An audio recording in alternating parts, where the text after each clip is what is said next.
Hey everyone, I'm back with another update.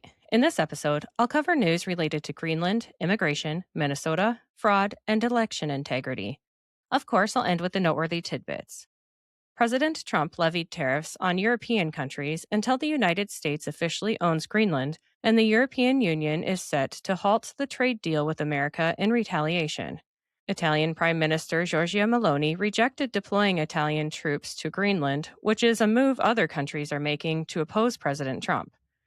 Germany apparently sent 15 troops to Greenland, but withdrew them after President Trump announced the aforementioned tariffs, and Trump pointed out that NATO has been telling Denmark to keep the Russian threat away from Greenland, but for 20 years they failed to do so. On to immigration related news. Legislation mandating proficiency of English for anyone with a commercial driver's license is moving forward in the U.S. House, and the Trump administration is opening an ICE facility north of New York City to house more illegal aliens as sanctuary cities are defunded. Secretary of State Marco Rubio froze immigration visas from 75 countries, including Somalia, and 4 MS-13 illegal aliens were arrested in Maryland after they hacked a 14-year-old boy to death. Despite this horrific event happening in Maryland, Democrat lawmakers in the state proposed a law blacklisting any ICE agent hired under the Trump administration from ever being able to work in law enforcement. Maryland Senator Chris Van Hollen, the one who has a hard-on for Kilmar Abrego Garcia, and who never bothered to call Angel Mom Patty Morin, whose daughter was brutally raped and killed by an illegal in Maryland, declared war on ICE agents, saying we should not be funding a lawless ICE operation. Congressional Democrats are threatening to shut down the government again unless Republicans cave on defunding DHS and ICE, and American veterans, including combat veterans, are now signing up to become ICE agents. U.S. Attorney Bill Asaley called on the public to flood Democrats' ICE doxing hotline with false information, and the National Guard arrived in Minneapolis due to the anti-ICE riots, which shifts us right into our next topic, Minnesota-related news. Americans are demanding a criminal investigation into the mayor of St. Paul, Minnesota, after she doubled down on having residents call 911 on ICE agents, and she's being accused of criminal conspiracy to impede. Anti-ICE protesters and rioters began targeting innocent people and vehicles just for looking like they could be affiliated with ICE, including basically any masculine white male dressed casually or any black SUV. Protesters and rioters also began showing up to these events armed, which they have every right to do as long as they obtained their firearms legally and have the correct permits. But by now we've all heard there was an incident involving a protester with a gun, which I'll cover in another episode. President Trump and War Secretary Pete Hegseth put 1,500 active duty troops who specialize in cold weather warfare on standby to deploy to Minneapolis, and ICE Director Todd Lyons commented on the entire situation, saying, "In my 30 years of law enforcement, I never thought I would have to send law enforcement to protect law enforcement." Assistant Attorney General Harmeet Dillon announced a Department of Justice investigation into anti-ICE agitators and Don Lemon for storming into a Minneapolis church and terrifying children and Christians while worshiping, which could have been a violation of the FACE Act. And Trump said Governor Tim Walz and Congresswoman Ilhan Omar are fighting ICE to distract from the estimated $18 billion in fraud.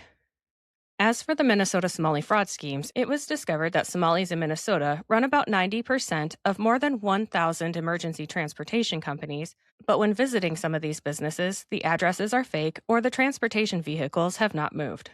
A Somali man was caught stealing millions of taxpayer dollars by submitting 40,000 fraudulent health care claims, and Nick Shirley found at Hopkins Child Care Center in Minneapolis, who received $2 million in 2025. The windows were blacked out, the doors were locked in the middle of the day, yet they're supposedly serving over 100 children.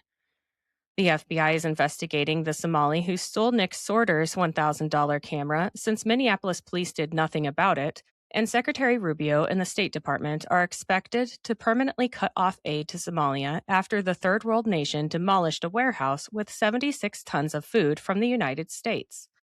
Fraud continues to be discovered in other states as well, with a Nigerian immigrant in North Carolina being convicted on 27 counts of Medicaid fraud, and $200 million in taxpayer funds going to 2,000 ghost employees in Michigan. Michigan officials said they believe there are at least 3,000 more ghost employees and that they're finding more every day.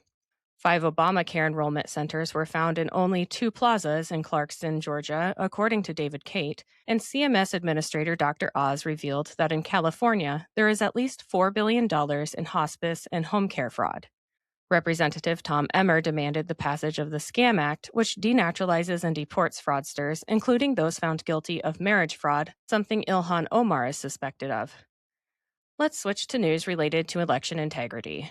Assistant Attorney General Harmeet Dillon revealed that multiple states are concealing Social Security number data for voter registration, and they will be sued.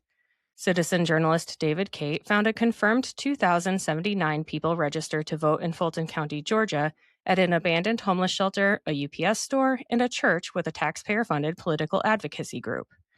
House Speaker Mike Johnson and Steve Scalise are working to pass a better version of the SAVE Act that requires both photo ID and citizenship to vote, and Elon Musk called on voters to contact their senator to demand passage of the SAVE Act. Now it's time for the noteworthy tidbits, which are brought to you today by Zevo Life. Let me tell you about them quick. Looking for a game-changing way to improve your health? Zevo Life is the world's most nutrient-dense whole plant, packed with over 50% plant protein, essential amino acids, fiber, and antioxidants. Harnessing the best nature has to offer, Zevo Life nourishes your body while driving your performance, vitality, and overall well-being. Each serving is a concentrated source of clean, well-balanced nutrition designed to support modern lifestyles, and just 1 teaspoon a day supports your gut, boosts energy, and promotes healthier skin and hair. It's no wonder that it's receiving rave 5-star reviews. Step into a healthier future with a 30% discount and a 30-day risk-free guarantee by visiting zivo.life and using my promo code. To support my show and to receive 30% off your entire order, enter in my promo code JADE, that's JADE, at checkout. All right, let's get back to the tidbits. President Trump endorsed Congresswoman Julia Letlow for her possible Senate run out of Louisiana and Congressman Barry Moore for his possible Senate run out of Alabama.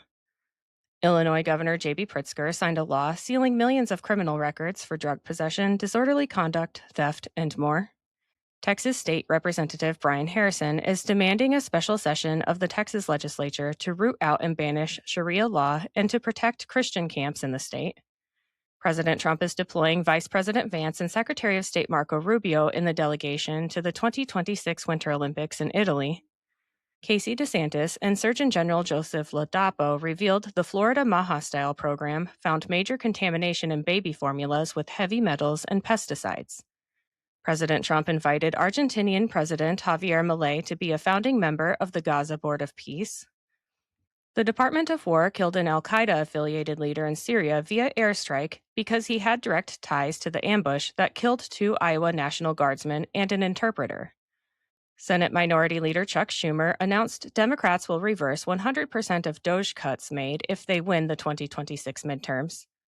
Massive amounts of Albertans formed a line to sign a petition to secede from Canada and possibly become the 51st state after gaining independence.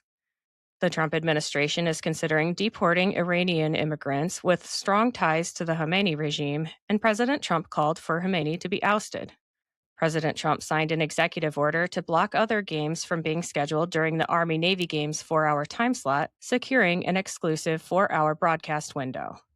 Senator Josh Hawley confirmed the Democrats secretly sent millions of dollars to the Council on American Islamic Relations in blue states. Lastly, the U.S. Supreme Court is expected to uphold Republican state bans on biological men and women's sports. That's all I have for today. I'll be back with another update soon. Until then, please like, subscribe, and share this podcast, and follow me on Instagram and X at Shades of Jade Pod. Thank you for listening, and have a great day.